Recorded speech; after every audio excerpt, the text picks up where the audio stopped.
Porsche is one of the most well-known automobile brands. Car lovers were asked to pick the brands that best reflect engineering, racing, and design brilliance. One of the names that came up was Porsche. Welcome back to the channel, everybody. Today we'll be taking a look at how Porsche went from selling sports cars to SUVs. But before we do get into this wild story, make sure you guys go ahead and hit the like button. Also make sure you guys hit that red subscribe button and enable post notifications so you always get notified when we post brand new videos for you. But with all that out of the way, let's go ahead and take a deep dive into this incredible story. It can't be denied that it has a racing history. It's produced at least one of the most iconic sports cars of all time, the Porsche, and it has a sizable fan base. Like many other German automakers, Porsche arose from a bleak past to become a globally acclaimed brand. It is, nevertheless, a dynamic organization.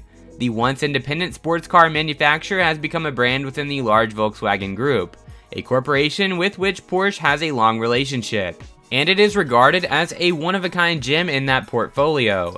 Volkswagen offers a number of luxury brands ranging from high-end to exotic, but Porsche accounts for nearly a quarter of Volkswagen's passenger car profits.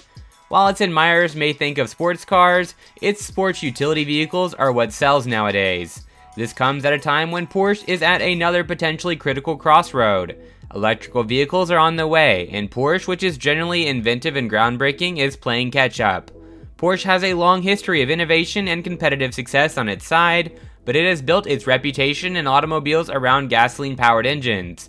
In the electric age, how can it continue to prosper and set sports car standards? Ferdinand Porsche is the founder of Porsche.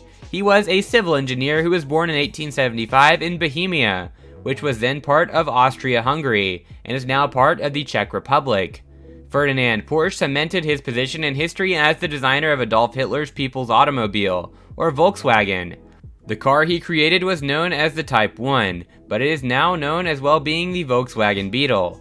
The Porsche brand was not established until 1948, when Ferdinand Porsche and his son, also named Ferdinand but nicknamed Ferry, launched the firm.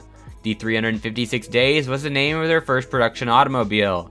It has a Beetle engine that had been tweaked for better performance. Porsche began producing its own engines in the 1950s, and then went on to enhance the 356. The business produced 10,000 356s in 1958, and then started making the 911 in 1964. The impact the 911 had on the automotive world is difficult to overstate. It is unquestionably one of the most famous sports vehicles of all time. Despite Porsche's reputation for rear-engine automobiles, the manufacturer began producing front-engine vehicles in the 1970s. Porsche continued to produce front-engine cars until the 1990s, when it ceased production to concentrate on the 911 and Boxster. Porsche was a sports car firm, and the Porsche Cayenne was a sports utility vehicle. The brand has previously only produced modest road-going race cars. Purists sneered, as one might imagine.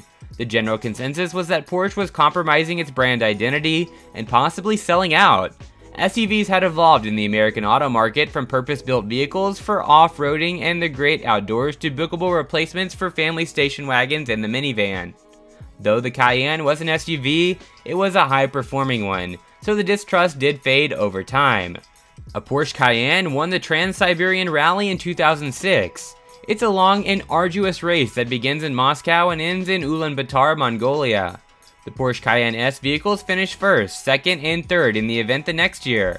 Cayenne SS finished in the top 6 places in the race in 2008. Porsche was able to demonstrate that the Cayenne was more than just a luxury SUV with the Porsche label. It could also perform in difficult situations when it mattered the most. The Cayenne and its smaller sibling, the Macan, did well on the market, and the SUVs currently account for 60% of Porsche sales.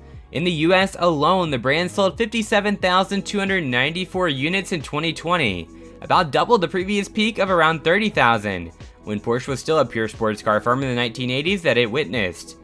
Well guys, that was our video on how Porsche went from selling sports cars to SUVs. If you guys enjoyed the video, make sure you guys go ahead and drop a like and comment down your thoughts on Porsche and its development over the years down in the comment section down below.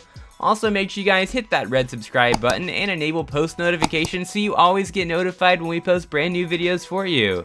That's right guys, we post stuff just like this all the time, and it would be an absolute shame if you guys missed out on any of it.